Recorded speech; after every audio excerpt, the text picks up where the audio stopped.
Hey everybody, night 2 of the Democratic National Convention was last night. It was another wholesale brutalization of MAGA and Trump and everything they stand for. Some extraordinary speeches. We're going to look in more detail in the next segment at Michelle Obama's speech and Barack Obama's speech. So that's why they won't be part of this segment. But I want to show you some of the other speakers from last night and understand that as everything was happening last night, Donald Trump was making post after post after post after post after post after, you get it, to Truth Social. These convention nights have been so wildly triggering to the guy because he knows he doesn't have the crowds. He knows he doesn't have the polls. He knows he doesn't have the looks of Kamala Harris. He even said the other day, I'm better looking, which is Trump reminding us of his insecurity that he's not better looking. So let's look at some of the key moments from night number 2. One moment that I found really powerful was when former Republican Ana Navarro, and I think this was so important for Latino voters to hear, who sometimes get sucked into conspiracy theories. And, you know, I say this as a Latino myself from Argentina. It was very powerful to hear Ana Navarro say, hey, you know what? Not only has the Republican Party led us astray, but they're lying about Kamala being the communist. I've seen communism. This was really good. Let's be serious. Donald Trump and his minions call Kamala a communist. I know communism. I fled communism from Nicaragua when I was 8 years old. I don't take it lightly. And let me tell you what communist dictators do. And it's never just for one day. They attack the free press. They call them the enemy of the people, like Ortega does in Nicaragua. They put their unqualified relatives in cushy government jobs so they can get rich of their positions, like the Castros do in Cuba. And they refuse to accept legitimate elections when they lose and call for violence to stay in power, like Maduro is doing right now in Venezuela. Now you tell me something. Do any of those things sound familiar? Is there anybody running for president who reminds you of that? And I know one thing, it's not Kamala Harris. That is not the America we love. It's not the land of freedom we treasure. Last night, we heard President Biden say that he loves his job, but he loves his country more. Every American needs to love our country more. Every American has the duty to put our country first. Country first before party. Country first before political ambition. So you get it. She was very good, and I think that this was a very, very important message. Maybe underrated. She didn't get a lot of media attention, but I think she should have because her speech was excellent, is Senator Tammy Duckworth. Tammy Duckworth went directly at Trump, given her status as a veteran, and it was brutal from the standpoint of Trump. This was very good. You know, I went to war to protect America's rights and freedoms. So I take it personally when a 5-time draft-dodging coward like Donald Trump tries to take away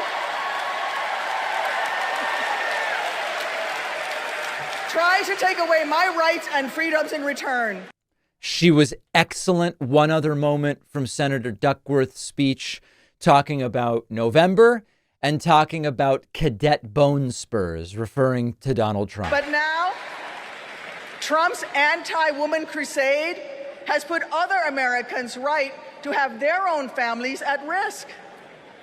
Because if they win, Republicans will not stop at banning abortion. They will come for IVF next.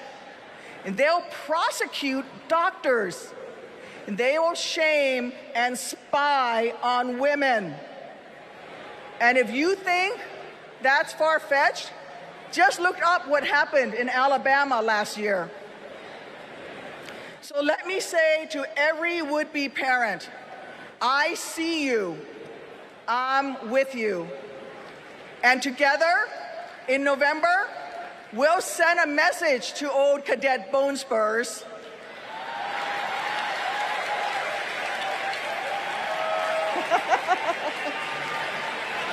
Stay out of our doctors' offices, and where you're at it, out of the Oval Office too. She was genuinely excellent and was followed up by the Republican mayor of Mesa, Arizona, who said, I'm a little out of place here, just like he said at a recent Arizona rally for Kamala Harris and Tim Walz. But the Republican Party of 2024 is just not a reasonable place anymore. This was also an important message for Republicans to hear. Good evening. I have a confession to make. I'm a lifelong Republican. So I feel a little out of place tonight, but I feel more at home here than in today's Republican Party. The grand old party has been kidnapped by extremists and devolved into a cult, the cult of Donald Trump. Trump doesn't know the first thing about public service. Like a child, he acts purely out of self-interest. We all need an adult in the White House, and we've seen what happens when we don't have one. Trump made a lot of lofty promises: unlimited economic growth, American manufacturing reborn, a secure border. Turns out Donald Trump was all talk. He wanted our votes, but he couldn't deliver a thing. But these days, my city of Mesa, Arizona is on the move. I'm going to ribbon cuttings every single week, all because Joe Biden and Kamala Harris reached across the aisle and they delivered for my conservative community. This is so important for Republicans who are skeptical of Trump to see Republicans saying, I was one of you. I've recognized what's going on. It's okay to vote for Kamala Harris in November. For right-wing Latino voters, to see Ana Navarro, who used to be a right-wing Latino voter, say, hey, you know what? They've abandoned us. This is crazy. We need something different. This genuinely matters. Now, before we get to Michelle and Barack Obama in the next segment, one of the most interesting and to me powerful speeches yesterday was the second gentleman, Doug Emhoff. Doug Emhoff, extraordinarily personable, gregarious, articulate, really hitting a particular note with his speech. I'll play a couple of clips here for you, including, this is a sort of really good Jewish mom joke that he alludes to. Hello to my big, beautiful, blended family up there. I love you so much. Aren't you proud of Cole? Wow. And a special shout out to my mother. I see you. My mother is the only person in the whole world who thinks Kamala is the lucky one for marrying me. And to Kamala, who, well, we just saw where she is. She's out on the trail, listening to and talking with voters. Honey, I can't wait for you to come back to Chicago because we're having a great time here. The crowd really reacting positively to Doug Emhoff. Doug Emhoff lining up here, sort of addressing the idea that there are some who might diminish their expectations of Kamala Harris on the basis that they don't necessarily know that she's up to the tough task the way Trump claims to be. But Doug Emhoff pointing out, just because she's joyful doesn't mean she's not tough. Kamala is a joyful warrior. It's doing for her country what she has always done for the people that she loves. Her passion will benefit all of us when she's our president. And here's the thing about joyful warriors. They're still warriors. And Kamala is as tough as it comes. Just ask the criminals, the global gangsters, and the witnesses before the Senate Judiciary Committee. She never runs from a fight. And she knows the best way to deal with a coward is to take him head on. Because we all know cowards are weak, and Kamala Harris can smell weakness. She doesn't tolerate any BS. You've all seen that look, and you know that look I'm talking about. That look is not just a meme. It reflects her true belief in honest and direct leadership. So a very good speech. And as I mentioned, Donald Trump melting down during absolutely all of this. Melting down during all of this. Just a quick little tour of Trump's Truth Social.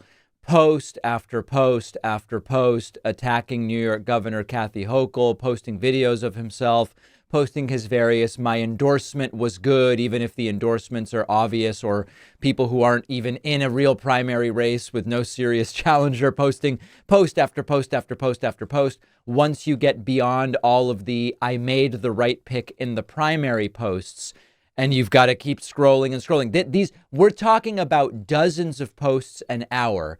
Trump posting that Kamala Harris supports the environmental extremist net zero energy policy, radical left agenda to abolish coal, oil, etc., etc. Trump posting that U.S. citizens are allowed to vote, but illegals are not. Well, we already know that. There's not even a way to register if you're an undocumented immigrant. Trump posting that the green energy agenda is terrible and it will destroy the country and it will all be bad. And post after post after post.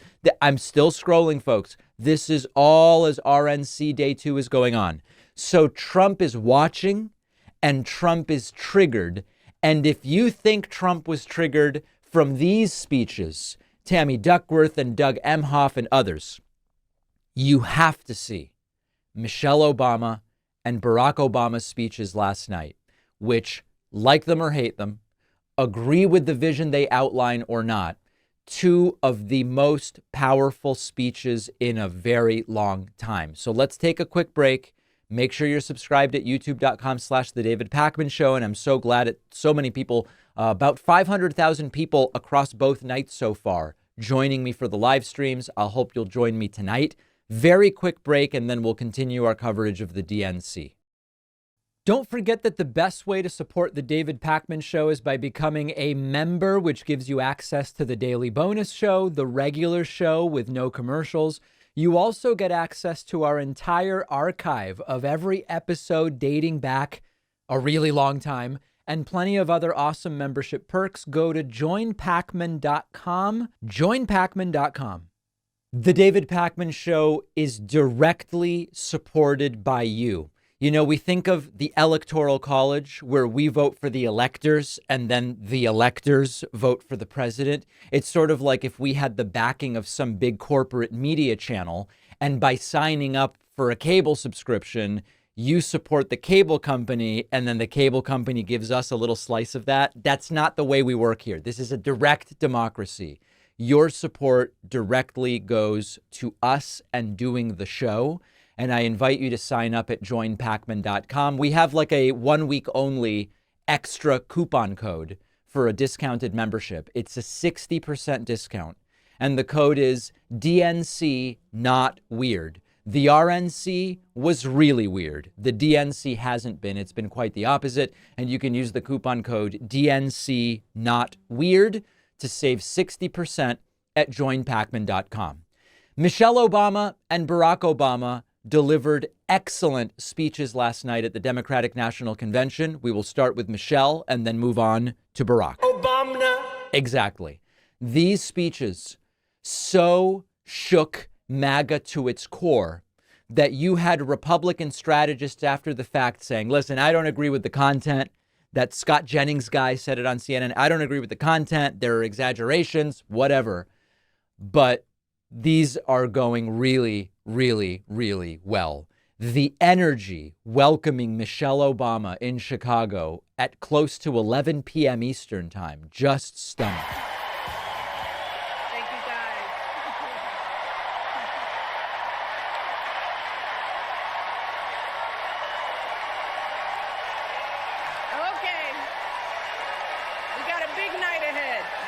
you all so much. Thank you so much. And it went on and on and on. But eventually Michelle Obama got to the substance. And there were one-liners, and there was policy, and there was so much. But maybe the line that got the biggest reaction of any DNC speech or convention speech in general that I can think of was the following line about Donald Trump and black jobs. Listen to this. I want to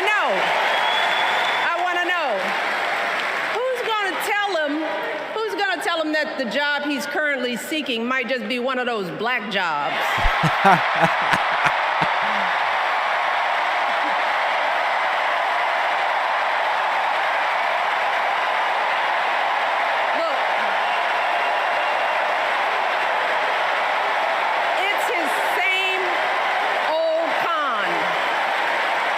I don't know who wrote that. I don't know who came up with that, but credit to Michelle Obama for the absolutely perfect delivery. And it was exactly this sort of thing that Republicans saw, and they said, damn, this is going to be a tough one to win in November. Michelle Obama, in a way that was indirect but clear, stating that there is an affirmative action that Trump has benefited from. And she explains it in this segment. She understands that most of us will never be afforded the grace of failing forward. We will never benefit from the affirmative action of generational wealth. The crowd immediately gets what she's talking about.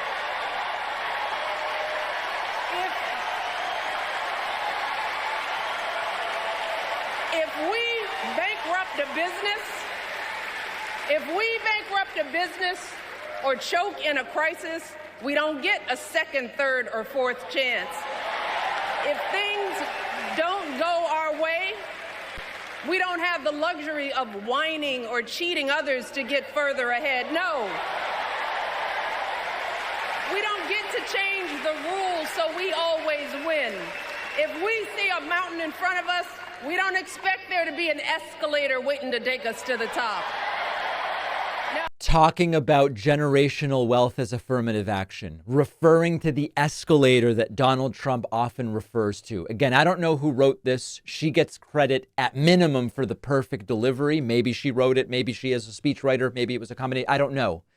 But the classy but also clear way in which she paints a very competing and starkly different vision of what it means to go back to 4 more years of that nonsense orange guy versus what is here on the table and available with Kamala Harris and Tim Walz is excellent.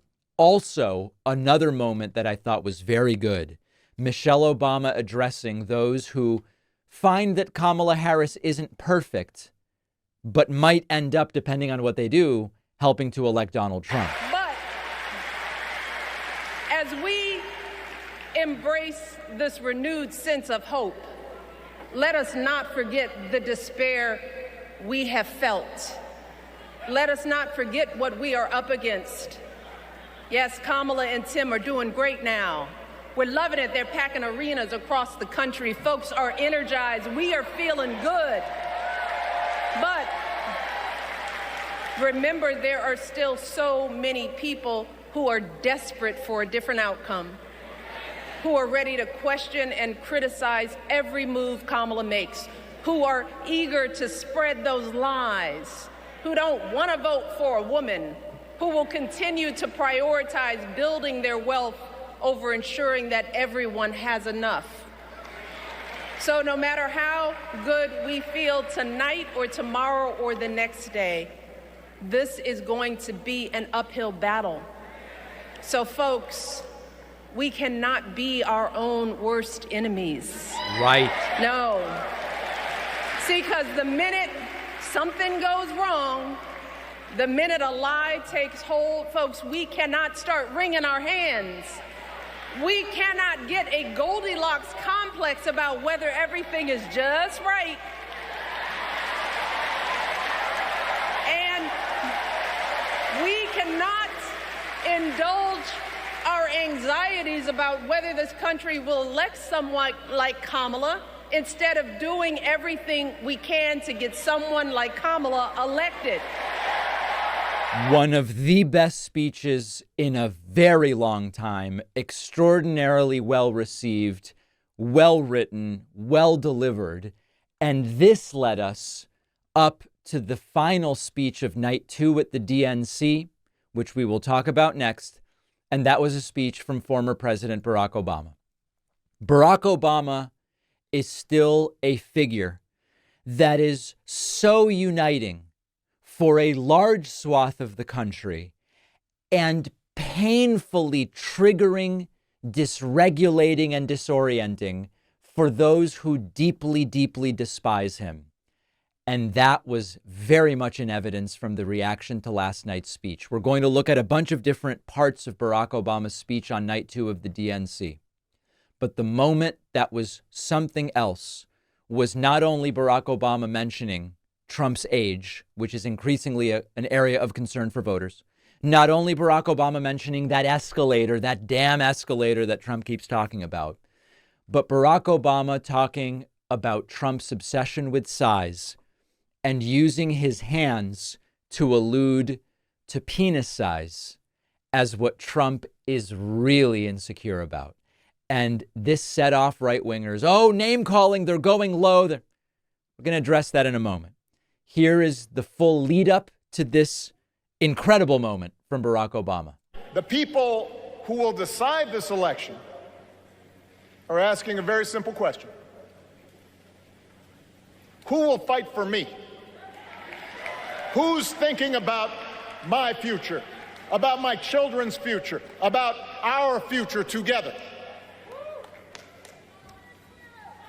One thing is for certain. Donald Trump is not losing sleep over that question.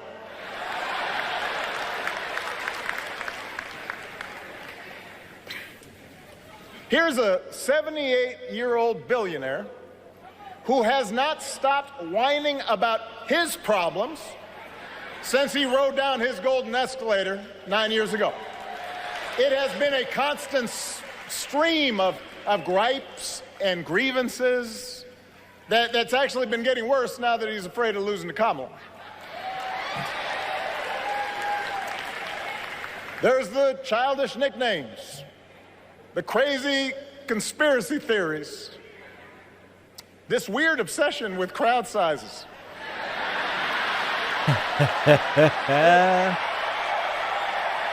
So listen, that is a clip, that is a moment that is not shriveling one bit on social media. You could argue it's mushrooming, really. And the big part of it, I'm going to play it once more, just that last piece. It's the hand gesture and Obama himself looking down at his own hand. There's the childish nicknames, the crazy conspiracy theories, this weird obsession with crowd sizes.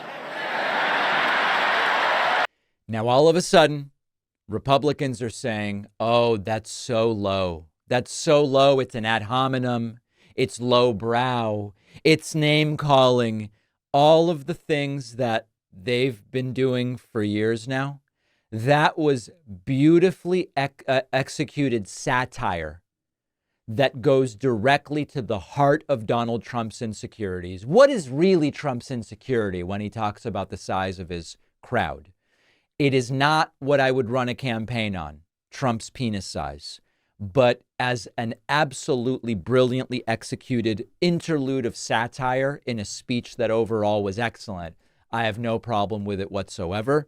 Here's another great moment from Barack Obama's speech last night. We need a president who actually cares about the millions of people all across this country who wake up every single day to do the essential, often thankless work, to care for our sick, to clean our streets, to deliver our packages. We need a president who will stand up for their right to bargain for better wages and working conditions. And Kamala will be that president.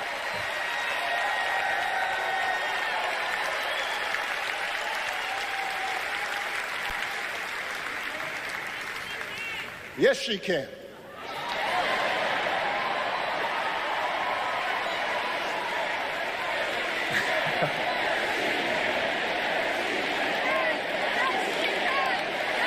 A yes, she can chant breaking out. And then Barack Obama very astutely reminding everyone, we kind of know what 4 more years of Trump would be like. We have the first 4 years as a reminder, and the sequel is usually not quite as good. From a guy whose act has, let's face it, gotten pretty stale. We do not need 4 more years of bluster and bumbling and chaos. We have seen that movie before, and we all know that the sequel is usually worse.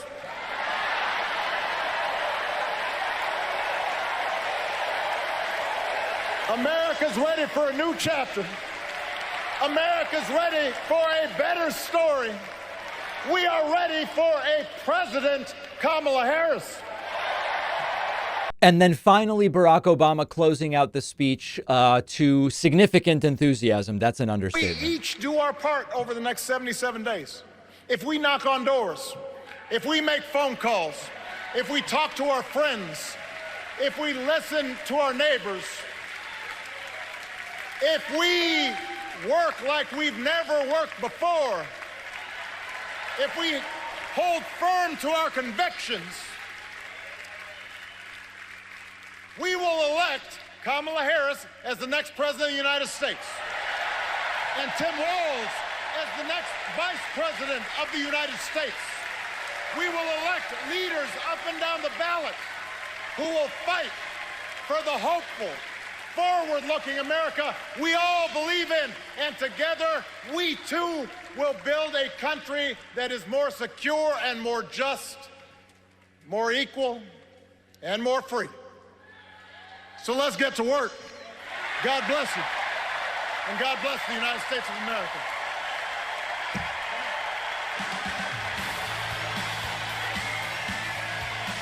And the reaction, of course, to the Obamas, both of them, really a reminder of the fact that it is not that there is lack of enthusiasm for the ideas. It's that you need the right people delivering those ideas. And Barack Obama closing out night 2.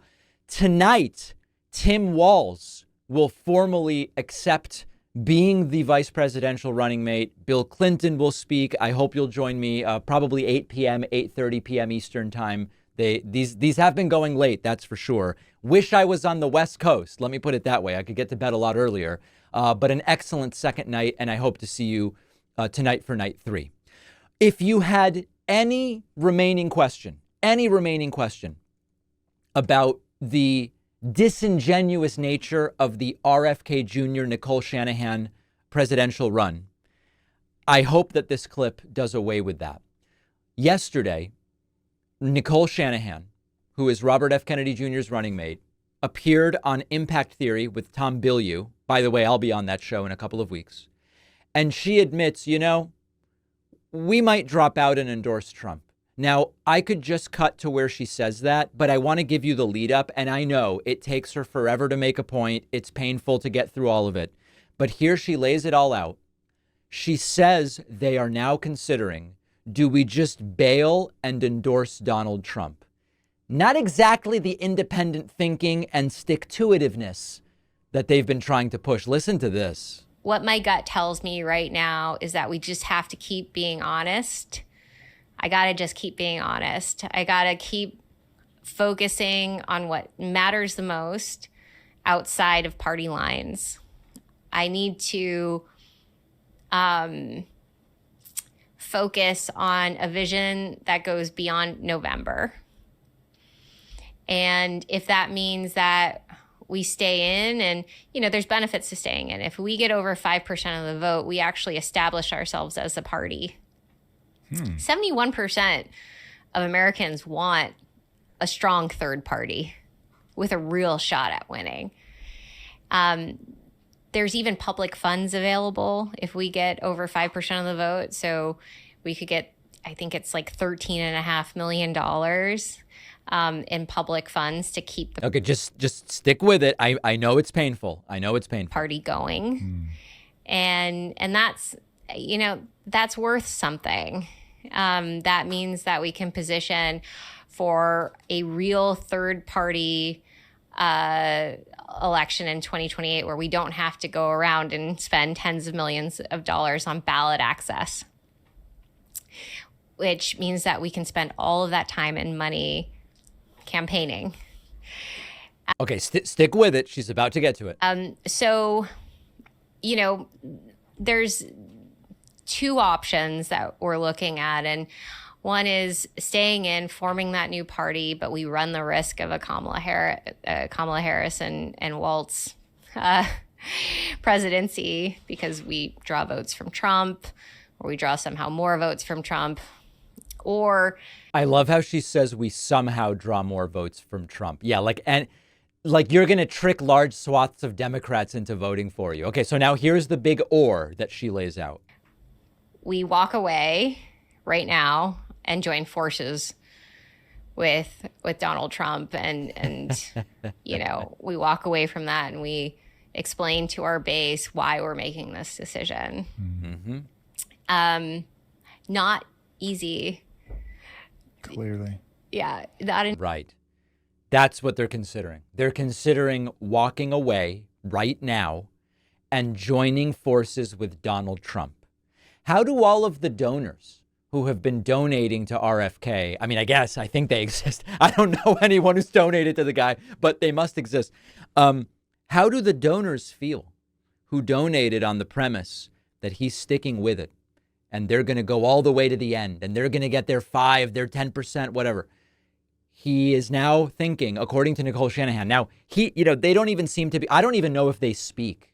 I don't even know if RFK and Nicole Shanahan speak. So he may just go, oh yeah, no, she's wrong. We're not thinking about that.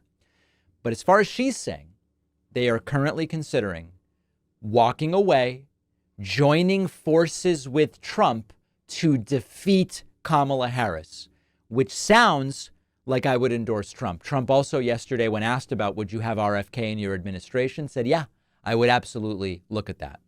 Are you now ready to bail? Or are you still sticking with this guy? And it's just like the Tulsi stuff. A fraction of my audience got bamboozled by it. And most of them, it took years, but they figured it out. There's a slice of people getting bamboozled by RFK Shanahan. It's sad to see. But that's what they're now thinking about. If you value what we do at The David Pakman Show, remember to support us on Patreon. Go to patreon.com/David Pakman Show, where you can get access to behind the scenes videos, the daily bonus show, the commercial-free daily show. You can support the show for as little as $2 a month. Check it out at patreon.com/David Pakman Show. Let's talk some campaign strategy. Donald Trump has been slipping in the polls ever since Kamala Harris replaced Joe Biden as the Democratic nominee for president. And despite being a force in politics for nearly a decade, Trump has not been effectively navigating the political winds of the last month. He is seeming diminished, shriveled, flaccid, fill in the blanks, right? Whatever words you want. And today we are going to look into the attacks that Trump, MAGA, and Republicans have been levying against Kamala Harris in their first month running against one another, why these attacks just aren't landing, and why Trump's own conservative allies in media and politics are starting to beg him, change your strategy. You're going to lose, yet he seems completely unable to course correct. So first of all, why was Trump winning against Joe Biden? It seems now in retrospect that it had a lot more to do with Biden than it did with Trump. Steve Schmidt told us on the show yesterday, whoever the race is about is losing. The race used to be about Joe Biden. It no longer is. And despite the understanding by Democrats that Joe Biden has been a historically successful president, he was suffering from low approval ratings because of his age, because of perceptions about cognitive ability, and the perception that there were some issues where, at least according to the right, he was doing a poor job with, for example, inflation and the border. Even if that's not what the empirical facts show us, perception is reality in these situations. So to present himself as the kind of viable alternative to all of this, all Trump really had to do is appear more energetic, sharper than Biden, which most of the time he was able to do, especially if you weren't paying very close attention to those rallies. Complain about the economy, complain about immigration, present yourself as the viable alternative, and hope that people would look back at his 4 years through rose-colored glasses rather than the disaster that his presidency was. And that strategy, to a degree, worked for Trump. It led to the polls showing Trump winning every swing state shortly before Biden dropped out. The popular vote in some polls, betting markets putting Trump as the favorite. With Joe Biden dropping out and Kamala Harris entering the race, it immediately became clear that the same playbook was not going to work against her, and that much of Trump's advantage had nothing to do with Trump, but it had to do with Biden. So all of a sudden, for all of these independent voters' worries about age and competency of the president, Harris became the clear choice. She's 20 years younger than Trump. She doesn't glitch or ramble about electrocution, sharks, Tic Tacs, and who knows what else, the petty grievances that Trump does. And also, in an instant, Donald Trump was no longer the change candidate. Despite being a former president, he could play the role against Joe Biden, the incumbent. Yet he can't do that against Kamala Harris because she hasn't been president. Yes, she's been VP. VPs don't set policy. Before Biden dropped out, the polling from the public indicated they were sick of Trump and Biden and wanted a fresh face to vote for.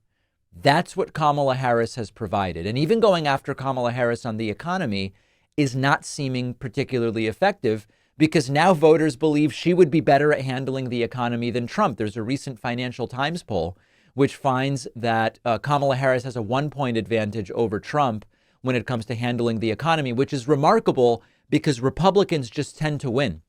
Even if you look at the economic metrics and they're all better under Democrats, job creation, stock market performance, unemployment, inflation, you look at all of it, it's better historically under Democrats. The belief among many voters is Republicans are better for the economy. In the Financial Times poll, Kamala Harris is polling a point ahead of Trump on the economy. So this suggests that despite being number 2 in command within the Biden administration, Kamala Harris has been able to effectively distance herself from the less popular components of Joe Biden's tenure. And with several of the advantages that Trump had in the race being stripped away, it became clear he's going to need a new line of attack. So that gets us to, well, what does he come up with? So far, nothing that's working. Trump's instinct was go back to what worked in 2016. One of the tactics is name calling, as he did with Crooked Hillary, Sleepy Joe, but Laughing Kamala, Crazy Kamala, Comrade Kamala, Kamabla, these are just not catching on. It seems like a tired old gimmick. Trump's almost 80 years old. It seems childish. It seems immature. It seems narcissistic, all things that Trump is. And Trump has also followed the Republican trend of deliberately mispronouncing her name to make her seem foreign. He says Kamala, Camilla, and we know he's doing it on purpose because there are other moments where it seems like it's in private where he pronounces it correctly. Liberal Kamala Harris gets in. And by the way, there are numerous ways of saying her name. They were explaining to me, you can say Kamala, you can say Kamala. I said, don't worry about it. It doesn't matter what I say. I couldn't care less. If I mispronounce it or not, I couldn't care less. He also resorted to what launched his political career, which is the racism and xenophobia. Remember that Trump burst onto the political scene with the claim that Barack Obama wasn't really born in the United States, that the first black president needs to show us not the short form, but the long form version of his birth certificate to show us he's really an American who's eligible to be president. And similarly, Trump has gone after Kamala Harris's race, saying she's been deceptive. Here he is speaking to the National Association of Black Journalists, where he said Kamala used to be Indian and she became black. She was always of Indian heritage, and she was only promoting Indian heritage. I didn't know she was black until a number of years ago when she happened to turn black, and now she wants to be known as black. So I don't know, is she Indian or is she black? She is always identified as a black woman. She went to a historically black college. I respect either one, but she obviously doesn't, because she was Indian all the way, and then all of a sudden she made a turn and she became a black person. Now, in addition to going after her race, Trump has gone after Kamala's gender. Reports that he regularly calls her a bitch behind closed doors. He's recycling talking points from 2016 that he used against Hillary Clinton, calling her nasty, saying she's dumb, insulting her intelligence, mocking her laugh.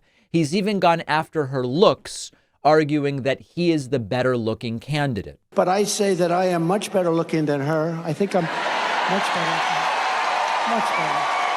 I'm a better looking person than Kamala. Trump and other Republicans have claimed that Kamala Harris is a DEI candidate, diversity, equity, and inclusion, sort of a she's only here because of some kind of affirmative action type of argument, that she wouldn't be in the position she's in were it not for some combination of her race and gender.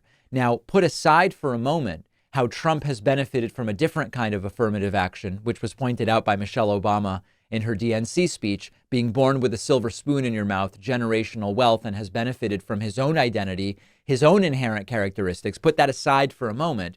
What Trump is saying about Kamala Harris comes off as hugely insulting to women and minority voters and anyone who knows a woman or a minority voter, or at least it should. So it's no wonder why so many right-wingers, Nikki Haley, Megyn Kelly, Lindsey Graham, have been cautioning Trump against this approach, but he seems unable to help himself. Trump probably credits these lines of attack for his victory in 2016. And to some degree, I think he's right. It very well may have worked for him then, but it's 8 years later. It doesn't seem to be working right now. And perhaps the biggest problem Trump faces is himself, because his own ego prevents him from being able to course correct. A normal, well-adjusted person would be able to see the way I'm attacking Kamala along racial lines, gender lines, intelligence lines. It's not working. I need to change my strategy, maybe try to focus on issues, maybe do what Tim Miller said, which is just like talk about how she's really far left, even though she's not. But Donald Trump can't bring himself to do that. He seems constitutionally unable. When he was asked by a reporter why he keeps attacking Kamala on personal grounds, he said it's because he feels he's entitled to do it. I think I'm entitled to personal attacks. I don't have a lot of respect for her. I don't have a lot of respect for her intelligence. And I think she'll be a terrible president. Changing his strategy now would be sort of like getting rid of J.D. Vance now. It's a tacit admission that the strategy was not working, that it was a failure. But Trump's ego is too big. It's too fragile for him to do it. Plus, he genuinely seems to enjoy levying racist and sexist attacks. So Trump's advisors and Republican surrogates are urging him choose a better strategy. Attack Kamala because she's too liberal, point to her voting record in the Senate, the Bernie Sanders-like progressive she chose as her running mate, Tim Walz. Come up with something different here. We had, again, when Tim Miller, a Republican strategist, was on the show recently, he said that that's what would give Trump and Republicans the best shot at winning. Paint Kamala as a radical who is just too far left. But Trump has not been doing this effectively because these very same fear-mongering claims and predictions that he's made about Kamala, he used to make about Hillary Clinton. He used to make about Joe Biden. So it just sounds like more of the same. If Biden wins, we'll have a 1929 style crash. We didn't, but stock market's doing great. If Kamala wins, we'll have a 1929 style crash. Well, what was that thing Bush said? Fool me once, you can't get fooled again, something like that. Trump also seems unwilling or uninterested in delving into policy specifics, which would be necessary to engage in this line of policy attack. Another issue Trump's had is that he's been getting sidetracked with things that really aren't important to the election outcome. He's worried about holding rallies at venues that Kamala Harris went to or plans to go to in order to compare crowd sizes. And he's increasingly terrified that her crowd sizes are dwarfing his. He's panicking over TV ratings that we are seeing around the DNC and Kamala Harris's DNC acceptance speech. So this just confirms Trump's eye is not on the ball. As far as the next president, it doesn't really depend on who has the biggest crowd or the biggest ratings during the convention speech. It's who brings out the most voters, particularly in key battleground states before Election Day. And all of this, coming full circle, explains why Trump is fumbling around right now. He's free-falling in the polls. He can't stay on message. The rallies are boring. The interviews are deranged. He can't suppress his inner sexism, which is really not working in 2024 the way it worked in 2016. Kamala Harris, in some sense, appears to be Donald Trump's kryptonite. But maybe the even bigger threat to Trump at this point, with just 10 or so weeks to go, is that of his own character flaws. If Trump can't change his strategy and have some change in the polls as a result of that over the next 2.5 months, the most likely outcome is that Kamala Harris is elected as the 47th president of the United States. This doesn't mean she will win, but it is increasingly clear that something is very wrong with Trump's campaign. And unless he really has a good plan to steal it, which he tried to do in 2020, so this is not just hyperbole, he may just be counting on, I don't really need to win in the real way because I've got a good plan to steal it. Unless that's his plan, unless he's able to turn it around, he's going to lose, assuming we all vote. So let me know, info@davidpakman.com. Where do you see Trump's campaign failing, and what should he be doing to get a better shot at this? He's running out of time. That's the really critical part. Follow us on social media. Interact with the David Pakman Show community. See exclusive content. See when we're taking calls live. And stay up to date on other big show announcements. We post daily. Find us on Reddit, Twitter, Instagram, Facebook, Discord, and TikTok. Donald Trump seems to be adopting a strategy. I don't know if it's a strategy, but he seems to be adopting a strategy of doing lowbrow entertainment podcasts in order to try to become the president of the United States. Now, if he can do it, it would be extraordinary. I don't know that it's going to work. And the latest in this is he appeared on the Theo podcast.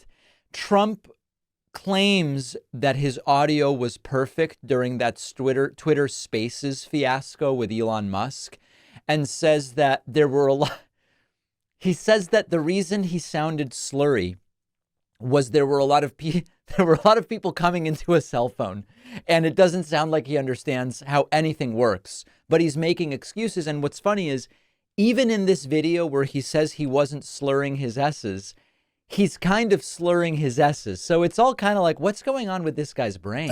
We had an exciting event the other night with Elon Musk and me. I listened. We had a pretty big audience for that one, I can tell you. Yeah, I listened for probably about like 20 minutes. I thought it was cool. It was. I think the tough part was just like it would have been neat if you guys could have been in the same spot, you know? But I still thought it was exceptional. I heard the audio was great, and actually they put out a clear tape of it because they had clear tape. Oh, nice. They had so many millions and millions of people watching, like record numbers of people.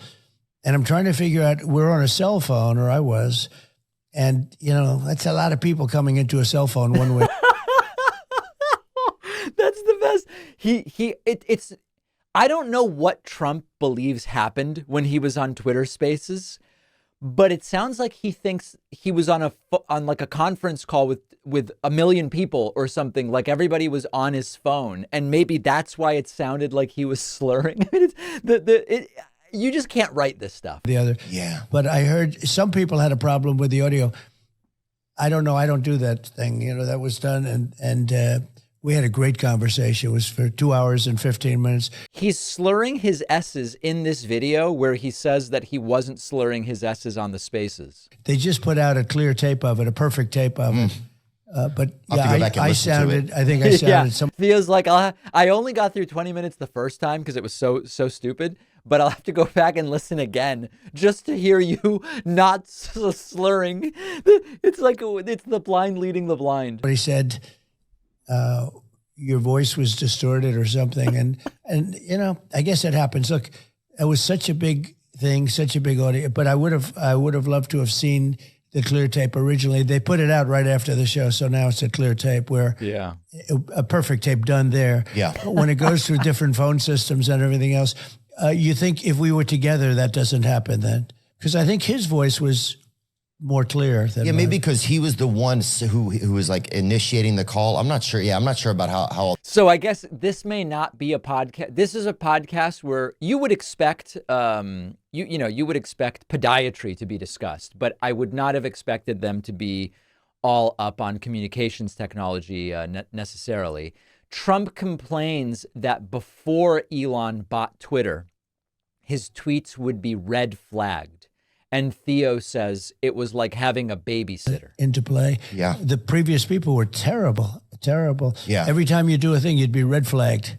They'd put up a red flag. Every statement you made, you'd be red flagged. Yeah, it's almost like, it's like when you have a babysitter and they don't want to have any fun or whatever. Yeah, right. That's kind of the vibe I got. Really just riveting stuff. In all seriousness, one of the more interesting moments, and this applies, the most interesting Trump has ever been, to me, is when he talks about why he doesn't use drugs or drink alcohol. That came up because Theo Von is in recovery. I will give credit. This is the only interesting thing I've ever, when Trump talks about shark electrocutions, it's like, oh, give me a break. This is sort of like it personalizes Trump in a way. I actually found it a little bit interesting. Yeah. I noticed at the events, you don't drink or smoke, right? I don't drink or smoke. No. You never have? No, I never have. I had a great brother who taught me a lesson. Don't drink. And he said, don't smoke. He smoked and he drank, and he was a great guy. He was a very handsome guy. Is he older? He was older? Quite a bit older, yeah. And he had a problem with alcohol and smoke a lot. But, I tell people, no drugs, no drinking, no cigarettes. Yeah. I tell that to my kids all the time. I'd say, no drugs, no drinking, no smoke. And that was tough. He'd always tell me, he'd say never. So he was, really old enough that you would look up to somebody, and I'd look up to him anyway. Did you admire him? Yeah, I admired so much about him. He had so much going. He had the look. What was his name? Unbelievable personality, like an incredible personality. What was his name, Donald? His name was Fred Trump. And he had a problem with alcohol. He got addicted to it because they say alcohol is tougher than drugs to get off of. I don't know if you've ever heard that. I'm in recovery, actually. I've been in recovery, so like most of the last 10 years. From alcohol? From drugs and alcohol. So which is worse? For me, drugs is the problem, but if I have a drink, then it's tougher for me to prevent myself from getting it sets off a chain. Yeah. But which is harder to quit? I've heard alcohol is harder to quit than drugs, if that makes sense. I don't know. Oh, yeah. I mean, I can only imagine because it's probably more readily available. And it's social, and you're sitting and everyone's drinking and all. This is Trump's peak. He's never, ever, ever as relatable or interesting as when he talks about his brother who died from substance use disorders of various kinds. He still sounds confused.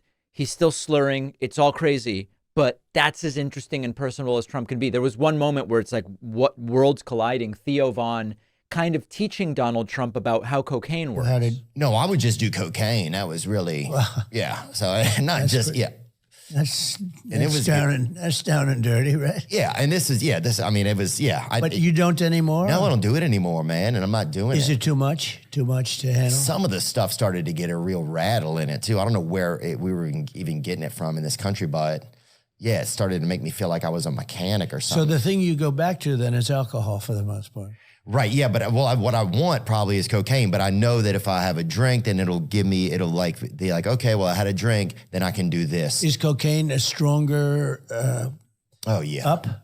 Yeah. Cocaine so you're way up with cocaine more than anything else you can think of. Cocaine will turn you into a damn owl, homie, you know what I'm saying? Yeah. You'll be out on your own porch, and you'll be your own street lamp. You're freaking... And is that a good feeling? Well, no, it's a miserable feeling. But you do it anyway, just like the guy you're saying with the scotch.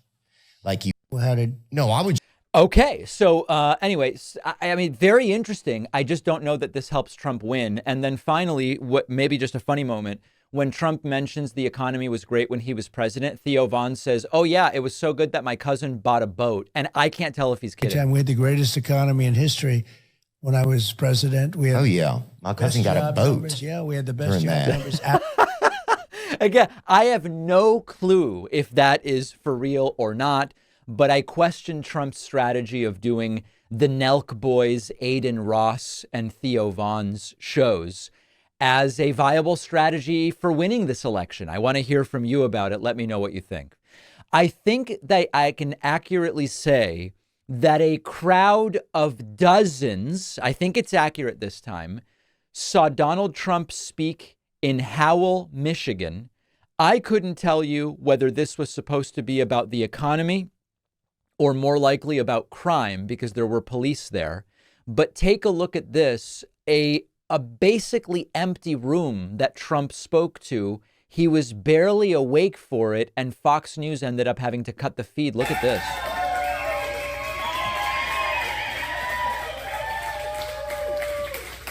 Yeah. So a few dozen people seems to be about half media, and Trump kicking it off, just seeming super sedated and sleepy once again. We really feel good about the state and the area. We're doing very well here. Just got a poll that was very good. A lot of good polls the last couple of days. Thank you to the Livingston County Sheriff's Department for So this sedated Trump that's been showing up, we don't know if it's like a depression type of thing or whether it's that he's really upset that he's losing or whether it is related to substances. But maybe the wildest moment of this entire thing is that Trump says when you try to go get bread, no, it's not the ID thing. I know for a while Trump's been saying you need an ID to buy bread. Trump says that when you go to buy bread in Joe Biden and Kamala Harris's America, you get raped. It's just insane. But you can't walk across the street to get a loaf of bread. You get shot, you get mugged, you get raped, you get whatever it may be. And you've seen it and I've seen it. I mean, I guess in some sense, Trump would know about sexual assault. He's been found civilly liable of sexual assault. There was a lawsuit that named Trump as a child rapist, which was ultimately dropped before ever getting to the sort of end of the legal process. But what would Trump know about this anyway, right? I mean, he's got his various country clubs. He's got his private jet. It's now down for repair, so he's using Jeffrey Epstein's old private jet. He's watching TV, you know, he's posting to Truth Central and playing golf. Like, what is his contact with everyday life where he would even know this? And then once again, the sedated nature of what Trump is sounding like is raising real questions about what's happening. I have not slowed this down, just so people know. Have it out for the police. Nobody knows why. I don't understand why from the common sense. I like to say the Republican Party is now the party of common sense. Conservative, yeah, I guess conservative. It doesn't matter. Notice how everybody standing behind him is frozen. There's no reaction whatsoever. We want to have borders. We want to have strong police protection. We want a military that can protect us. We want great schools, school choice, ideally. We want to have a good life. We want to be safe. But let's review Kamala's pro-crime. Anyway, these are getting really, really, really boring. Trump says, why wouldn't suburban women like me? They should like me. So when I return to the White House, we will stop the plunder, rape, slaughter, and destruction of our American suburbs, our cities and towns. And I think that women living in the suburbs, I keep hearing about the suburban woman doesn't like Trump. Well, I think it's a fake poll because Why would they like me? I keep the suburbs safe. I stopped low-income towers from rising right alongside of their house. These low energy events don't seem to be playing to Trump's strengths, which I'm not really sure what Trump's strengths are. I think it's insulting people, but he seems tired and bored at these. And I'll just do a little bit more of this. Here's Trump talking about nuclear and woke. In terms of crime and all, but it's very dangerous in terms of a possible World War III. We're very close to World War III, and people don't realize it. We're closer than we've ever been, I think, ever since World War II, but this would be the war of wars because of weaponry. This isn't, as I say, two army tanks going back and forth shooting at each other. The level of power, the level of weaponry that there is in the world today is so bad, is so dangerous, is so bad.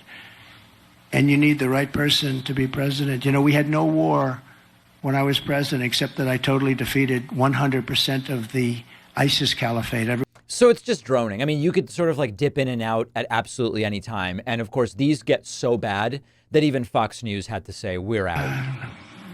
They shouldn't arrest people for saying the election was rigged, but they like that.